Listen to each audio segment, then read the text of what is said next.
పెళ్ళైనా పండగైనా వేడుక ఏదైనా పట్టు చీరల ప్రత్యేక వేదిక వారాహి సిల్క్స్.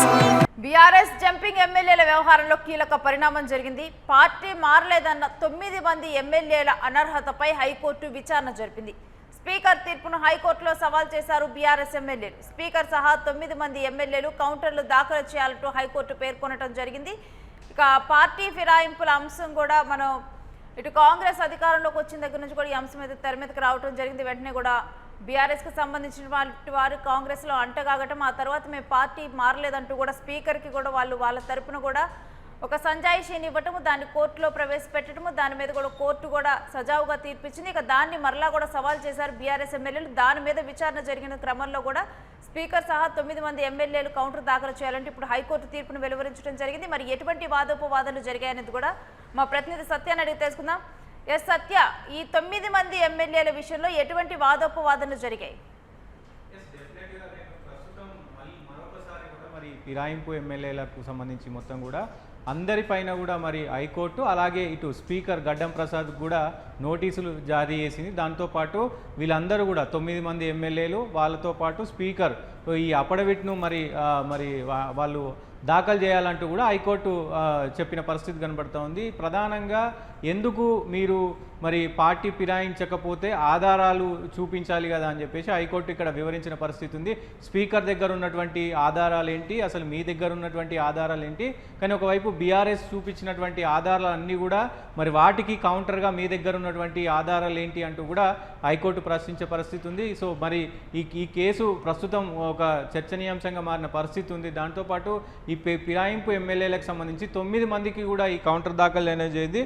దాంతో దానం నాగేందర్, కడియం శ్రీహరి, పోచారం శ్రీనివాసరెడ్డి, బండ్ల కృష్ణమోహన్ రెడ్డి, అలాగే అరకెప్పుడు గాంధీ, కాలే యాదయ్య, టి ప్రకాష్, అలాగే తెల్లం వెంకట్రావు, అలాగే జగిత్యాల సంజయ్, వీళ్ళ 9 మంది పైన కూడా మరి కౌంటర్ దాఖలు చేసిన పరిస్థితి ఉంది. వీళ్ళు ఒకవైపు మీరు నిజంగానే మరి పార్టీ మారకపోతే కనుక ఖచ్చితంగా మరి ఇటు బీఆర్ఎస్ తరపునటువంటి న్యాయవాదులు ఎవరైతే ఉన్నారో వాళ్ళు కొంత ఫోటోలు కావచ్చు, కొంత డాక్యుమెంట్స్ కావచ్చు, వీటన్నిటిపైన కూడా మరి మరొకసారి ఇటు హైకోర్టును ఆశ్రయించిన పరిస్థితి ఉంది. వాళ్ళతో పాటు పెద్ద ఎత్తున ఇద్దరు అటు కాంగ్రెస్ సంబంధించినటువంటి వీళ్లకు ఎమ్మెల్యేలకు సంబంధించినటువంటి న్యాయవాదులు, అలాగే స్పీకర్కు సంబంధించినటువంటి న్యాయవాది, అటు బీఆర్ఎస్కు సంబంధించినటువంటి న్యాయవాదులు. సో ఇరువురి వాదనలు కూడా విన్న తర్వాత మరి వీళ్ళను కౌంటర్ దాఖలు చేయాలి అంటూ కూడా మరి ప్రస్తుతానికైతే చెప్పిన పరిస్థితి కనబడుతూ ఉంది. దీని తర్వాత క్లీన్ చిట్ ఇచ్చిన పరిస్థితి అయితే ఉన్నది. అంటే క్లీన్ చిట్ ఎలా ఇచ్చారు అనే దానిపైన కూడా స్పీకర్ ఎవరికైతే ఈ 10 మందికి కూడా క్లీన్ చిట్ ఇచ్చిన పరిస్థితి ఉంది. ఆ స్పీకర్ నిర్ణయం మరి ఏ ప్రాతిపదికన ఇచ్చారంటూ కూడా మరి అడిగిన పరిస్థితి ఉంది. దాంతోపాటు ఇటు బీఆర్ఎస్ మాత్రం ఖచ్చితంగా ఏదైతే రాజ్యాంగంలోని 10 షెడ్యూల్ ప్రకారం ఈ అనర్హత వేటు వేయాలి, ఖచ్చితంగా వీళ్ళు పార్టీ మారారు, పార్టీ మారి ఇప్పుడు దానం నాగేందర్ విషయంలో కనుక చూస్తే ఖచ్చితంగా ఆయన సికింద్రాబాద్ ఎంపీగా పోటీ చేశారు, మిగతా వాళ్ళందరూ కండువాలు కప్పుకున్న పరిస్థితి కనబడుతుంది. ఇవన్నీ కూడా బహిరంగంగా ఉన్నాయి. కానీ కోర్టు న్యాయస్థానం కొంత కలగజేసుకొని రాజ్యాంగాన్ని కాపాడే పనిలోగా రాజ్యాంగాన్ని కాపాడాలంటూ కూడా ఇటు బీఆర్ఎస్ వాదనలు అయితే వినబడుతున్న పరిస్థితి ఉంది. సో మరి ఇది మేలో మరి హియరింగ్కి వచ్చే అవకాశం ఉంది. దీనిపైన వాళ్ళు దాఖలు చేయాల్సింది పిటిషన్ మొత్తం కూడా దాఖలు చేయాలి. మే 6వ తేదీన మరి ఇది వాయిదాకు రానుంది. 6వ తేదీ మరి ఏం జరగబోతుంది ఏంటి అనేది కూడా ప్రస్తుతం చర్చనీయాంశంగా మారింది. దాంతోపాటు ఎవరైతే కొంతమంది ప్రస్తుతానికి గూడెం మైపాల్ రెడ్డి రిటర్న్ వచ్చిన పరిస్థితి అయితే ఉంది. సో ఆయనకు మరి నోటీసులు ఇవ్వలేదు. దాంతోపాటు సో మరి మే 6వ తేదీలోపు మరి పోచారం కూడా, ఎందుకంటే పోచారం కూడా ఇటీవలే మరి ఆయన కొంత కాంగ్రెస్ పైన గుర్రుగా ఉన్నారు, కాంగ్రెస్ను వ్యతిరేకిస్తున్నారు కాబట్టి మరి ఆయనకు కూడా మరి మినహాయింపు ఉండే అవకాశం కలగొచ్చుగాక. ఎందుకంటే మే 6వ తేదీ వరకు ఏమైనా రాజకీయ సమీకరణలు జరిగే అవకాశం ఉంటుంది కాబట్టి సో మొత్తానికి వీళ్ళిద్దరు మినహా మిగతా మరి 7 మంది పైన కూడా మరి ఆ పిటిషన్ దాఖలు చేయాల్సిన అవసరం ఉంటుంది.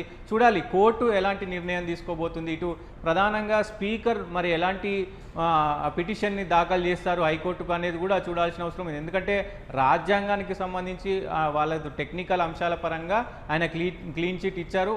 స్వతహాగా ఆయనకు కూడా తెలుసు వాళ్ళు పార్టీ మారారు, పార్టీ అంటే కార్యక్రమాల్లో పాల్గొంటూ ఉన్నారు. ఇటు రేవంత్ రెడ్డి తోటి తిరుగుతూ ఉన్నారు. బహిరంగ సభల్లో ఏదైతే మున్సిపల్ ఎన్నికల సమయంలో కావచ్చు మొత్తం కూడా కొంత స్టార్ క్యాంపెయినర్ లిస్ట్లో ఇక్కడ ఉన్నటువంటి బీఆర్ఎస్ వాళ్ళకి ఎవరైతే పార్టీ మారారో వాళ్ళకు సంబంధించి ఫిరాయింపు ఎమ్మెల్యేకి సంబంధించినటువంటి ఈ లిస్టు కూడా మరి వచ్చింది కాబట్టి అవన్నిటిని కూడా బీఆర్ఎస్ వాళ్ళు మరి అటు హైకోర్టుకు సమర్పించారు. ఇవన్నీ కూడా పరిగణలోకి తీసుకొని వాళ్ళు ఇచ్చినటువంటి అఫిడవిట్ ద్వారా వాళ్ళు దాఖలు చేసినటువంటి అఫిడవిట్ ద్వారా మరి ఇటు బీఆర్ఎస్ వాదనలు అటు కాంగ్రెస్ వాదనలు అటు స్పీకర్ వాదనలు విన్న తర్వాత మరి కోర్టు నిజంగా ఎలాంటి నిర్ణయాలు తీసుకోబోతుంది అనేది కూడా చూడాల్సిన అవసరం అయితే ఉంటుంది. Renu right, stay with us. సత్య, మీ దగ్గర నుంచి మరిన్ని డీటెయిల్స్ తీసుకుంటాం. ఇప్పుడు స్పీకర్ సహా 9 మంది ఎమ్మెల్యేలు కౌంటర్లు దాఖలు చేయాల్సి ఉంది. ఇవాళ హైకోర్టు ఇచ్చినటువంటి తీర్పు ప్రకారం మరి ఈసారి ఈ కౌంటర్ పిటిషన్లో ఏం దాఖలు చేయబోతున్నారనేది కూడా ఇప్పుడు ఆసక్తికరంగా మారినటువంటి అంశంగా చూడొచ్చు. ఎందుకంటే ఇప్పటికే కూడా ఈ అంశం ఎప్పటి నుంచో కూడా కోర్టులో నానుతూ ఉంది. దీని మీద ఎటువంటి తీర్పు వచ్చింది అనుకున్న క్రమంలో కూడా ఈ 9 మంది ఎమ్మెల్యేల విషయంలో కూడా ఇటు బీఆర్ఎస్కు షాక్ ఇస్తూ కూడా కోర్టు తీర్పు ఇవ్వటం జరిగింది. ఇక ఆ తర్వాత ఈ విషయంలో కూడా పట్టు మీద ఉన్నటువంటి ఇప్పుడు బీఆర్ఎస్ ఎమ్మెల్యేలు తీర్పును హైకోర్టులో సవాల్ చేశారు. ఇక హైకోర్టు స్వీకరించిన తర్వాత విచారణ చేపట్టింది. ఇప్పుడు వీళ్ళందరూ కూడా కౌంటర్లు దాఖలు చేయాల్సి ఉంది. మరి దీనికి స్పీకర్ ఎటువంటి కౌంటర్ దాఖలు చేస్తారు, ఈ 9 మంది ఎమ్మెల్యేలు ఏం చెబుతారు అనేది ఆసక్తికర అంశం.